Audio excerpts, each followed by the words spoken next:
I love JCVD, man. Fucking Bloodsport is one of my favorite movies. Kumite. Which also done by Stan Bush.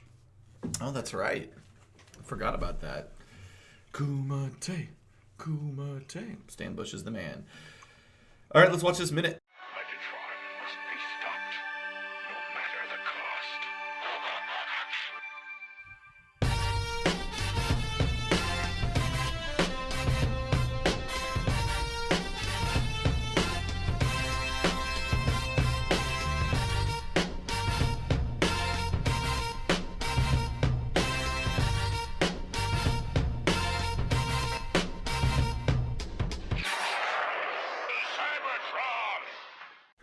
Hello, ladies and gentlemen, and welcome to the Autopod Decepticast. If you didn't know by now, you'll never know. If you don't know me by now.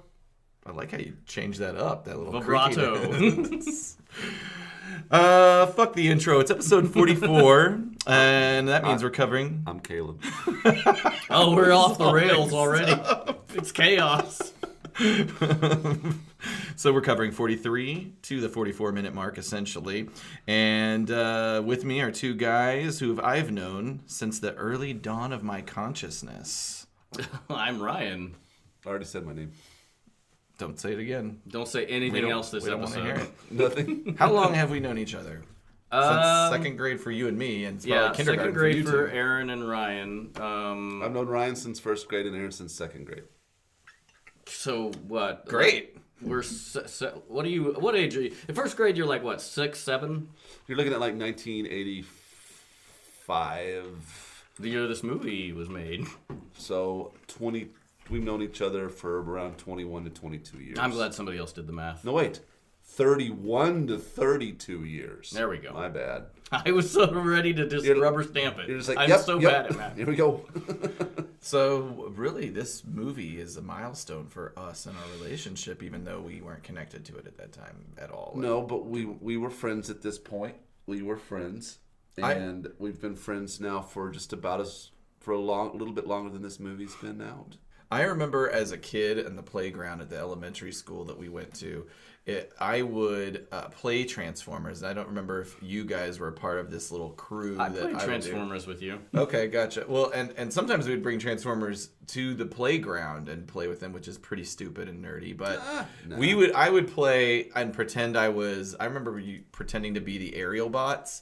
And so we would transform into planes and stick our arms out and fly around, and then transform into robots and walk around. Sure. And then every now and again when we had to, I'd be like, Form Superion. And so I would literally lay on top of each other. Like I would get people to grab my legs and my arms, and we would walk around the playground like fools. I remember making a Transformers quiz that we gave to some girls for no good reason. like here, you take this. You aren't interested and know nothing about this subject matter. And then it's because they wanted to hang out with us. I think I remember. Oh my God. The presumption was that they wanted to hang out with us. We wouldn't let them unless they passed this Transformers quiz that you wrote and put together. That is and so I remember one of them actually had the low enough self-esteem to take the quiz. And I remember sitting with you on the bus and looking at her answers and just mocking her relentlessly because she didn't know any of the answers. What a bunch of monsters we were.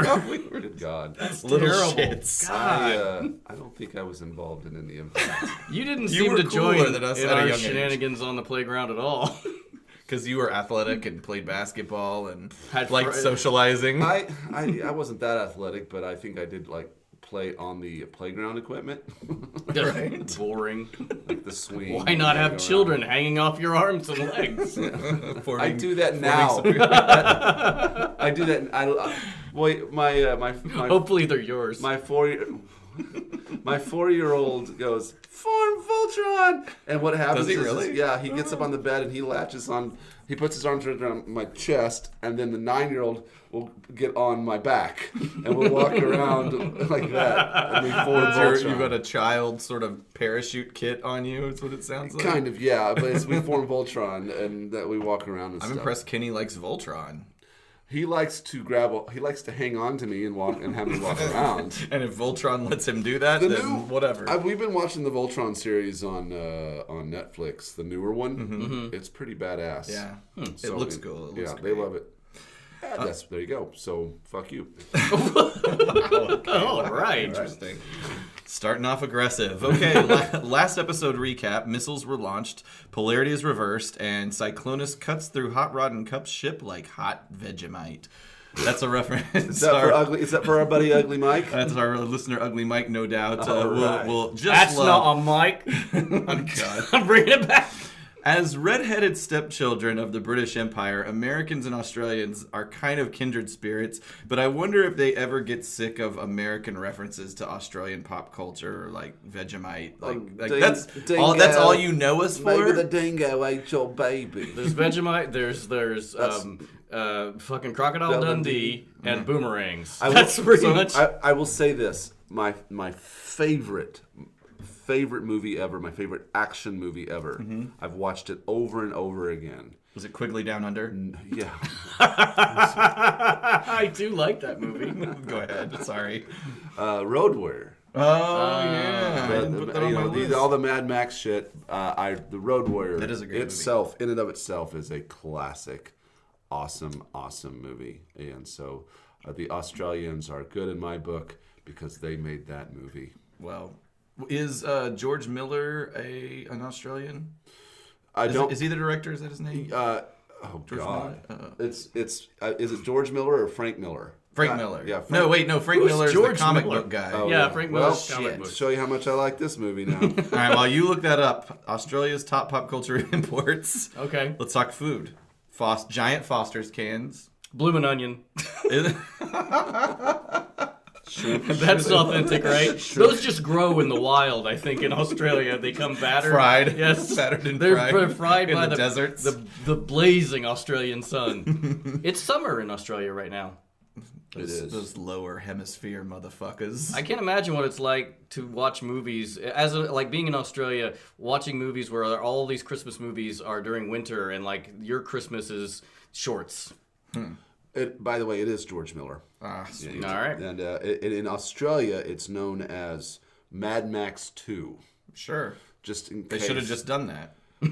Yeah. You didn't need to know that it was connected to Mad Max. The original 1, Mad but- Max, though, I don't think had much of a release in the States, and so they kind of had to give it its own It was rebranded as its own sort of thing. Yeah. A reboot, if you will. That's right. And so, one more interesting fact. Uh-huh. I didn't know this until years later. I really love the sound. I like the scoring in that movie. It was done by the guitarist from Queen. Oh, wow. So there you go. Is that Brian May? Yes, it is. As a Okay. matter of fact, you're on your game, Man. Did you know that Australians call ketchup tomato sauce? Did you know that ketchup originally was made from mushrooms? What? Mm-hmm. Gross. In fact, ketchup doesn't necessarily mean tomato ketchup. It's just it's a catch-all for like any kind of sauce made from Like something. ketchup is a catch-all. That's right. Thank you. that what they call Thank it? you. Yeah. Did you know Burger King is called Hungry Jack's in Australia? Really? And breakfast is called brekkie. Brekkie? Hang on, How long did you spend on that? Tell me more. More than I should have. I find this intriguing. Let's talk music for a second. Okay. Who are the musical icons from Australia that you can think of that have popped stateside? AC/DC. The Beatles. Yeah. Wait. AC/DC. Kylie Minogue. I think she is. Yeah. yeah. I'm just doing this off the top of my head. What are they called? Men at Work. Men at Work, of course. Who's the bald dude? Midnight. Is it Midnight Oil or what is it called? God damn it. Back to the phone. Just keep the phone in your hand. Here's one that I'll mention that's kind of humorous. You guys remember the band Jet? No. They had a couple of hits they were part of that sort of garage rock revival that came out shortly after like the White Stripes. So they have, I'm going to look this up and show it to you just because it's so funny. They have a review. So their famous song is that it was used in 1 million television commercials. It was called like... It is, by the way, it is Midnight Oil. I was right. And let's not forget about dun dun dun dugga dugga dugga da dun dun dun dun da da da da da da. In excess, dude. Okay, wow. I don't know why that was so hard to decipher. That was I love that band. Yeah, obviously not that much. Alleviate, Didn't try recognize not to that. hate. Well, I think it was your tone deaf approach to it. Dun, dun, dun. Okay, yeah, I think I thought this was the White Stripes. So this was used in a million television commercials. So, okay, these guys came up with a follow-up album, and Pitchfork is a very, I don't want to say pretentious, but it is sort of a pretentious music review site. It's very verbose. Giant essays reviewing albums. And this was their review for Jet's And we're Shine gonna On read it in album. full. 0.0 was the score they That gave it on a seems scale ridiculous. of 1 to 10. If you put out an album, you at least deserve. And this is the review. Oh my Just a god! monkey peeing in its own mouth. I'll put this on the website. You guys are assholes at Pitchfork. So Pitchfork, instead of writing 1,000 words on why this album is terrible, just posted a video of a monkey peeing in its own mouth. I mean, it's technically a chimp, by the way. Whoever It's not a posted monkey, that video. Okay, that was worth it. That was I Okay. feel like if you put out an album at all, you deserve at least 1 point out of 10. Right. It takes work. It exists. You had to yeah. write songs. You had to craft them. Somebody was real upset and wanted to die on this hill. What else did I have? Anything else on Australia? Oh my god! Sport. In Australia. It still keeps going. You're the Yakov Smirnoff of Australia. In Australia. In Australia. Far- Kangaroo farms. I don't know. I lost it. Pharmacies are called chemists. Mm-hmm. And also, Australia are the best swearers in the world. Okay, Oh, such- all right. Give such- me All right, 7. we're- Give me 7. Such as. That's it. I'm done. Oh, you're not gonna tell You the don't have an swears? example. Oh God! Well, now that's. Well, I think we've covered the C word in exhaustive detail last time. Yeah, I don't know if this went the way I I wanted it don't. to. I didn't really know how I wanted it to go. I just listed some Australia facts. Man, how long were you on Australian Wikipedia? I actually found a BuzzFeed article. That was 23 things, 23 questions for Australians or something like that. there's- Why do you call breakfast brekkie? There's nothing better Why are than you a different? BuzzFeed article for information. All right, kicking off this minute, we have Hot Rod and Kup. Their ship is heading towards... Whoop. God, I wrote myself into a corner here. Hot Rod and Kup are heading towards a strangely shaped tumor of a planet that we later come to know as Quintessa. It is a wacky looking planet. Yep. It's like Saturn on acid. It's cool, though. Yeah. It's cool. I think it looks cool. I think this crash sequence is very cool. This from the inside, how the glass cracks. It is cool, and but explodes. it's right up top at 4307, and I just think it's funny that Kup and Hot Rod leap out of the chairs and run to the back. Again, why isn't anyone ever strapped in? I mean, presumably that would have killed them, but it's just so weird to you're just loose in the cabin. Why wouldn't they have been flung about anyway, based on the crazy motion of the ship approaching that planet? But yeah, they dodge out of the way so they don't die. And but I think that just looks It's a so cool cool. It does look pretty sweet. Because not only does the glass crack, but the whole sort of front of the ship sort of starts to crumble. contort and crumble from inside. So the next shot, starting around 4308, looks cool, but then it turns into a not cool shot in that it's kind of looks like a natural sort of crash motion. It's coming in at an angle, and then it sort of does this cartoonish bouncing sort of thing that I don't think is really weird. authentic to Yeah, what would happen to a crash. It just kind of Maybe. cartoonishly skips across the planet. Yeah. But then we're transferred to the inside of Ultra Magnus's ship. I forgot about this ship the whole time. The reason There's another ship. Well, I'm pissed because there's 2 Autobot ships against 1 Decepticon ship, and it just seems like They can't coordinate. it seems like Ultra Magnus's ship did nothing to try to. It's true. It doesn't seem like the Autobot ships have any weapons. Apparently, What's up with that? They Yeah. can just reverse polarity on stuff. Yeah, they don't. have any offensive. They don't do anything. They've got guns on them. I've seen them illustrated on the ships. Have you really? Okay. Yeah. I can't remember. We went into depth on this ship type way early on in the series, and I can't remember. I need to revisit it. I forgot about this ship because they didn't have any kind of role in helping out when the first ship was attacked. You'd think with 2 ships they could have done some flanking, something. Right. Okay. Well, let's be mad about it. We're inside Ultra Magnus' ship, and Springer exclaims that Kup and Hot Rod just bought it, and I think then my favorite line of the movie, yes. Ultra Magnus says, "I can't deal with that now." Okay. Well, that probably explains everything. That he can't deal with. He can't help him out because he's too stressed. He just didn't. Yeah, he's just a terrible leader, and didn't even he froze up and didn't do anything at all. We did also question about, but looking at the shot at 43:16, there's obviously guns on the ship. Underside. So, okay, yeah, there are. Use them. So, but Ultra Magnus, terrible under stress, and the thing like with Springer. Like, Hot Rod and Kup just bought it. I can't deal with that now. It's just information. Nobody was expecting you to do anything with it. We understand you've got to deal with the here and now at this moment. It's a little too late to deal with it anyway. Right. I did start thinking last night, man, is it just like every Autobot leader except Optimus is garbage? But then I was like, well, he did only have this role. He's only been leader for like 3 hours. Right. So maybe we can cut him some slack. Like I think Optimus Prime. He's been groomed for leadership for probably 4 million years. Surely he's been like squad leader of something like. He's city commander. Yeah, he's the city commander. Right, but I guess Optimus is the leader who's been the leader the longest. It was like not counting the 4 million years they were in like stasis underneath the volcano. He was leader for 5 million years prior to that. So you would think that Ultra Magnus would have been the leader while like Optimus and those guys presumably dead. Like was Ultra Magnus not the leader on Cybertron at this point in time? And then they brought him down and demoted him to city commander? Yeah, and it's just like I can't any kind of pushback. He's like, nope, Can't deal with no. But RC's outside the shuttle. We're off. Yeah. I choose not to hear that. Yeah.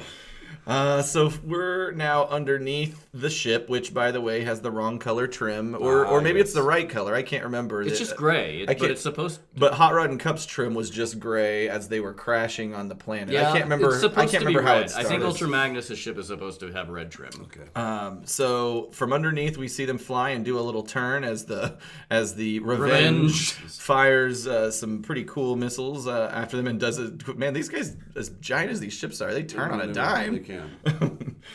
At this point, Springer says, "Let's get real. These guys aren't gonna go away until they smoke our asses." That's a line for line. It's not verbatim. Line for line quote.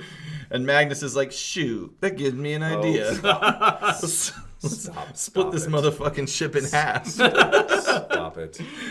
But then Perceptor, who is a pussy, says, "That's What too got dangerous." into you in this mission? Something happened. All right, let's just. Perceptor's like, "That's too dangerous," and Magnus is like, "Nah, I got this." Well, why would it be so dangerous to separate the ship? I know, It that's seems what like the it ship was built designed to do. Well, and when I watched this, I wondered because, in the Star Trek The Next Generation, the saucer section has the ability to separate, and I was like, I wonder if that, in some small way, was an inspiration.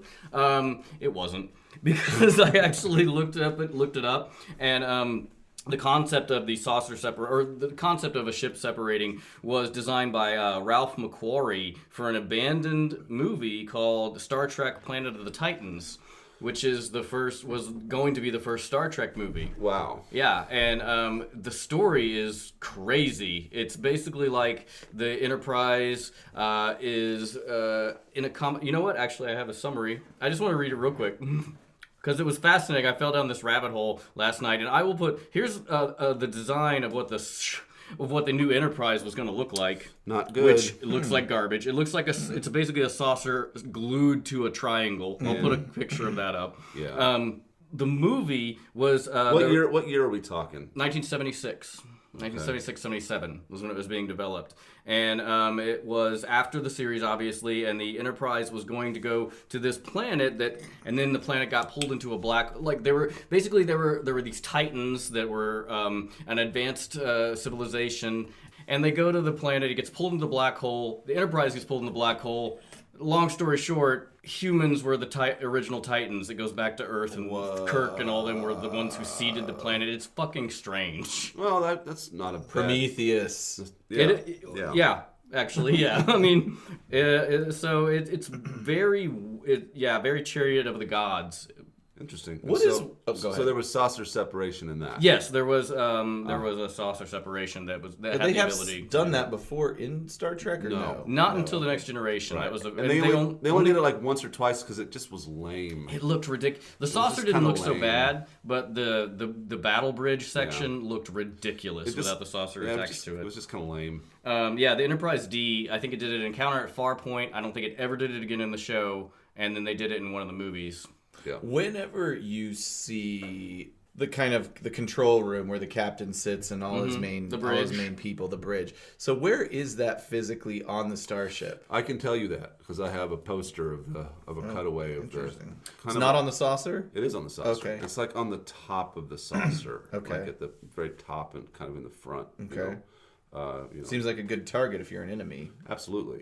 Because if you notice, there's the canopy that's above them in the bridge is like you can see. There's no reason for the them to have exterior. it there because they're using a video monitor. They should have it actually probably in the safest possible place possible on the ship. In the center of the saucer. Like buried in the middle. And but they don't. And then so you've got that, and then you've got like the very front of the ship is 10 forward, which is the bar. So they stick the bar at the very front of the ship, which has windows, and that makes sense. Yeah. But that's where the And this was, bridge is. I think, for the first time revealed in what's one with the First Contact, where the windows aren't windows. I mean, they're not glass; they're force fields, which I thought was interesting because I'm like, what happens if power completely fails? So, I always thought the windows were like the transparent aluminum that they mentioned in Star Trek 4. Maybe they used to be. What about... So there's one bar on the entire ship? I mean... How many people are on this ship? About 1,000. I'm sure that there's probably bars. more than one bar, but this is like the cool bar. The cool bar. You never see mention of another place. What's more problematic is the holodecks. There are like 15 holodecks for 1,000 people, and they're always available to the command crew. So I'm like, who's not getting the holodeck time? Somebody. Maybe not everybody needs that. That's like playing video games. Is kind of like only nerds. Is there anything you'd use it for other than fucking? Just to fuck weird ladies. Weird ladies? Yes, wait. Maybe I've revealed too much. Okay. Right. Yep. So at this point in the show, Ultra Magnus, I can't tell exactly what he does. I think he hits a single button, but he does a little tickle in the ivories Well, it's like thing. he's nervous about touching it. Yeah, and he maybe does. so. Like maybe he that's what their intention Again, is. he's hesitating. So he's like, I always felt like he was touching other buttons. Now they're red. Now the ship at 33, where The trim it's is separating. It's we're back to red. So but I like to think it's just one button because it just feels like it's always one button. So there's one specific button that performs one specific function, and there was only one buttony sound effect. Also, that's It's the true. other thing that made me think that. But anyway, Leaves the ship separates. We zoom in on Daniel the Revenge. RC are back in the section that got separated. Oops. R.I.P. Spoiler alert, because in the Revenge, Galvatron, which I love the sequence, it's zoomed in on Galvatron and then zooms out, and as it does so, he has this twinkle of evil. Yeah, that little fucking twinkle in his eye. And he pulls a lever to our British friends, and from that action comes multitudes of missiles. Perhaps are they moleculons or some other special kind of missile? I think they're the Looks like same. more I think it's all moleculons. moleculon missiles. Okay, gotcha. they fly out. They do something that we didn't see the other missiles do, which is kind of break away. Yeah, the housing breaks off, and they presumably it's a faster it's 2-stage rockets. But I like that part. That's really cool where the housing breaks away. It looks awesome, and they do seem to speed up once that happens. Yeah. And they hone in on the back half of the ship, and they land. And it doesn't make much sense why it would do this other than just for dramatic effect, but it takes a second or two, and then there's a little shimmering kind of thing, and then the ship explodes, and it's kind of a 2-stage explosion. There's the initial explosion, and then this giant nuclear explosion of sorts, and then you see pieces and parts of the ship kind of there as the Revenge starts to fly through debris, and that is where the minute ends. Go ahead. I was just say that whole scene's Ripper. Ripper? That's Australian for really great. How long you been looking that up? This episode is our tribute to Australia. Brought to you by Australia. Thank you for existing, Australia. I will say this explosion of Ultra Magnus's 3/4 of the ship, it starts off really cool and then just looks terrible at the end. I don't like it either. Very good. Yeah. It's like an iris of an eye, or like an eye in the glowing in space, and I just think it looks bad. It was cool in the beginning. You didn't need that big of an explosion also. I mean, it just functionally it was stupid big. Just fucking throw some smoke on it or whatever. But then it just didn't look good. No, it didn't. It was the worst explosion of the movie. No, it doesn't seem fair dinkum at all. This is what we're doing now. What does that mean, Caleb? What's that Australian for? It means that it's fair dinkum means true or genuine, and that was not true or genuine. All right, great. Love it. Let's see. So that's the end of this minute, and I don't have any voice. I do have a quick note about voice actors. We've already covered Paul Eating, who's the voice of Perceptor, and I learned something just through the course of the week that made sense at this point since he spoke, and that is that Perceptor's voice was inspired by C-3PO and the absent-minded professor. So his persona was mashed together with a British accent. That was the idea. Well, C-3PO has a British accent. I guess, you didn't really need to say that. So, all right. Fuck you, Paul Eating, you piece of shit. Oh, no. I'm just kidding. I love you. Come on the show. Come on the show. See you later. That's our call sign. So I think that brings us to... Deviations. I'm hoping Ryan has a lot. For mine, which as the listener may or may not know, if you've just joined us, my deviations tend to be a little bit more tame because I have a later draft of the script that I'm looking at, but there's still lots of fun stuff. And Ryan's version of the script is, if not the first, maybe the second draft, and it is... Seems like a small revision, yeah. It is psychedelic.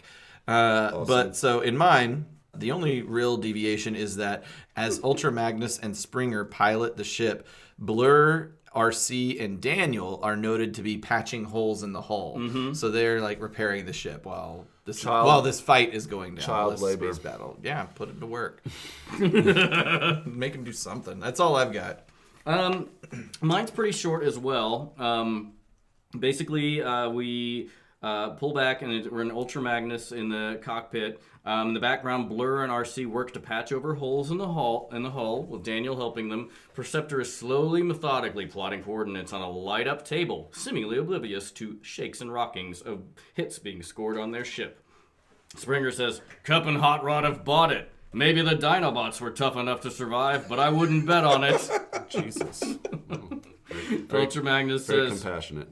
He doesn't even say I can't deal with that. He just straight up ignores it and says, Our force field shields are weakening. Damage control report. And on Daniel with RC and Blur, Daniel hammering small metal patch plates over smoking pin in the hull. Oh, he's repairing the ship. That's great. There's 1 million holes in the fuselage. Oh, golly. I hate your Daniel voice more than the real Daniel voice. I like it. RC says, stage direction, more adult report. 62% deficit in structure. And then RC further says, power supply depleted, survival factor -3. What Survival factor? Survival factor. -3? Minus, that can't be good. Is that anything like our terror watch alert How scale? can you get below 0? I mean, yeah, You're dead already. It seems like the bottom. One thing I like about this is that this is the first mention of a force field. Like, at least, like, that helps give some credence to shields, the yeah. whole, like, the It whole, seems like, like that- some lasers are stronger than others or whatever. No, maybe there's a force field involved. It seems like or a that force shield, field's right? doing a really good job, too. Up to now. A million holes. Well, a million holes, yeah.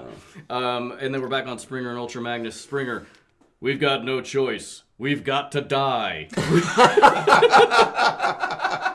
What? Which is the version of they're gonna dog us until they see us dead. Right. But it doesn't even, Ultra Magnus doesn't even tell you, like, oh, we're not really gonna die. They just straight up in this script act like they're dead. Like, and then it cuts back to Galvatron, maintain moleculon barrage. And as he works the controls and eject more canister bombs, they haven't sufficient reserves to ward off destruction of that magnitude.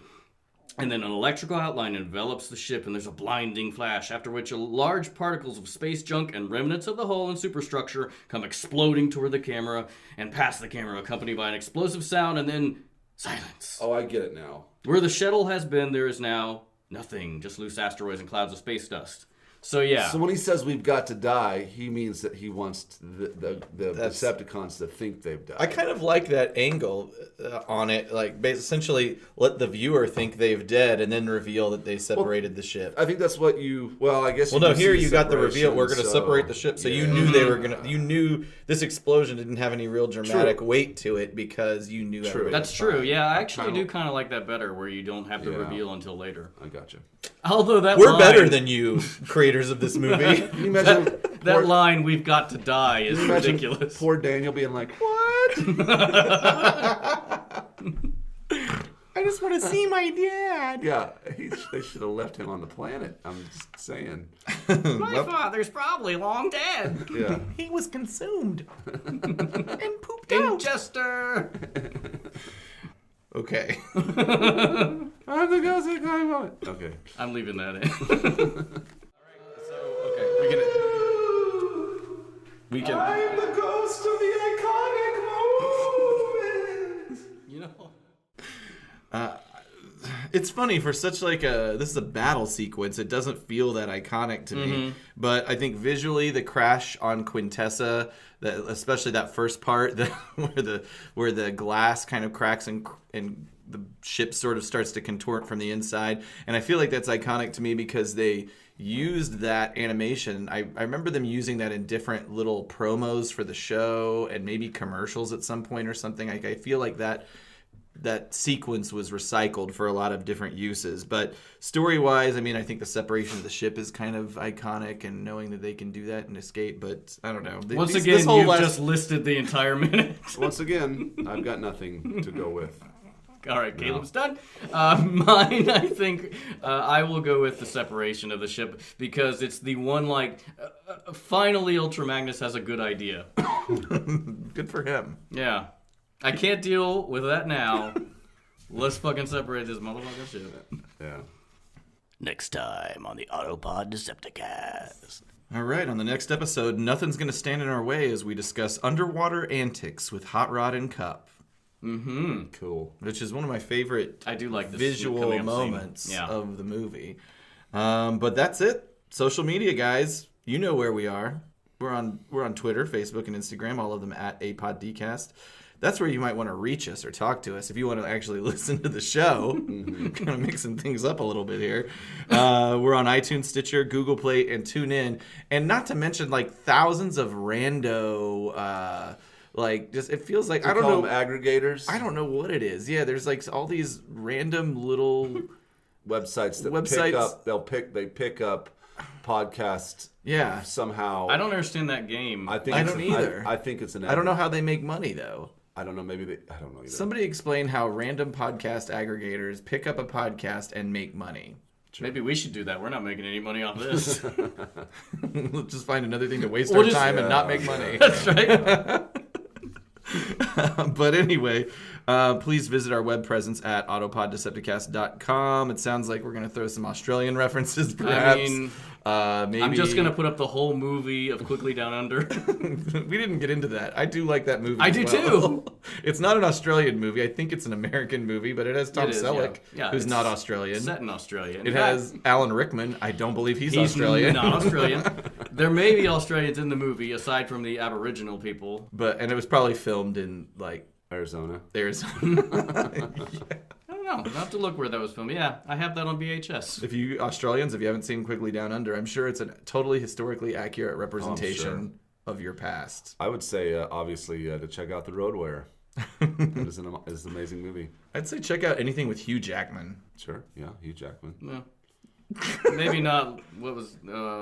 Logan was great. Logan was great. I saw that on a plane. It was awesome. Van Helsing is what I was thinking of. It's I would terrible. check him out on. He's a great Broadway performer. I'd say try to check out a show. Nah. Just watch Logan. Everybody, watch Logan. It's great. And also that one movie with where he's the magician and The Prestige. The Prestige. Yeah, I love that movie. It is good. David Bowie as Tesla. That's right. Yeah, that was weird. Looks nothing like him. I haven't seen that movie in a while. I wonder if it holds up. Great talking to you guys. Great talking to you listeners. Yeah, Viva la Australia. yeah. That's right. Toodaloo. What is the Australian national anthem? want- We're gonna close with Play, the Australian play national that anthem. outro. That would be awesome to close with the Australian national anthem. Oh god. Advance Australia Fair. Advance Australia young and free. Oh, wait, let's start that over. Hang on. We're singing it. It's only 2 minutes. Okay. Drag. Australians all let us rejoice, for we are young and free. We've golden showers and wealth for toil. Our home is girt By sea. Okay. Our land abounds in nature's gifts of beauty, rich and rare. Like spiders. In history's page, let every stage We don't know how this advance Australia fair. Yeah, but you knew how that was going to go. Joyful strains, then let us sing. Advance Australia fair. Oh boy. Oh. Woo. Maybe Wow. it's like the American national anthem where Where everybody it's just just really in the knows middle, the you first don't know it. Yeah. letters. was fun. Beneath our radiant Southern Cross. Yeah, Southern It's an Cross is Australia- it's it's a a star constellation. Astronomical. Southern Cross, Yeah. don't you play your No, hand.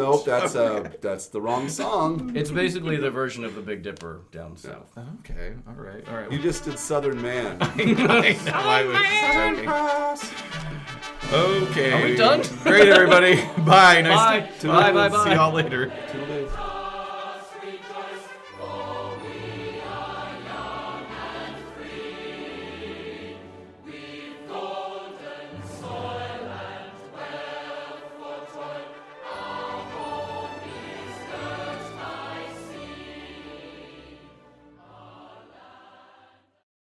That is an outtake, I think. A really terrible outtake. Put some music I don't behind it. know. We're going to sound like... I'll let Ryan I don't wonder if it'll be offensive. Nah. People I that... don't know. No. I don't think so. People that... People take anthems, national anthems seriously for some reason. Remember when Roseanne spit on the ground and grabbed her crotch? Well, American. We didn't do that. But, like, I actually didn't mention this, but there was some Australians that I met. One, I don't even know the context, but they were hanging out with us, and they found it really weird that we put our flag on everything. Was it those Australians that Marianne knew? Must have been. That seems to be right. She lived in Australia for like 6 months or something like that. He was a butcher. I remember that. Is that right? Yeah. I don't remember anything about them except I feel like he got drunk and surly. While the boys are away making themselves a little drink, maybe we do some Transformers after dark, some APDC AD, if you know what I'm saying, ladies and gentlemen. Take off those panties, take off those underoos. Get it, let's get sexy, let's get naked, let's tweak your nipples, make them hard. Oh, blow on them. Yeah, that's what I like to hear. That's what I like to see. I want you to get you down to the bare nakedness, and we can all talk together. Let's talk you off all afternoon long. It's gonna be a nooner. That's right, ladies and gentlemen. We're gonna get sexy. We're gonna get a little. Will there be fingering? Oh, you know there will be. I'm gonna be finger popping, finger banging, all over your pussy and asshole. That's right. If you like that, if you're into that, hey. If you're not, you can't finger bang a dick. So, cause that'd be unpleasant if you. Stop it. No, I was caught.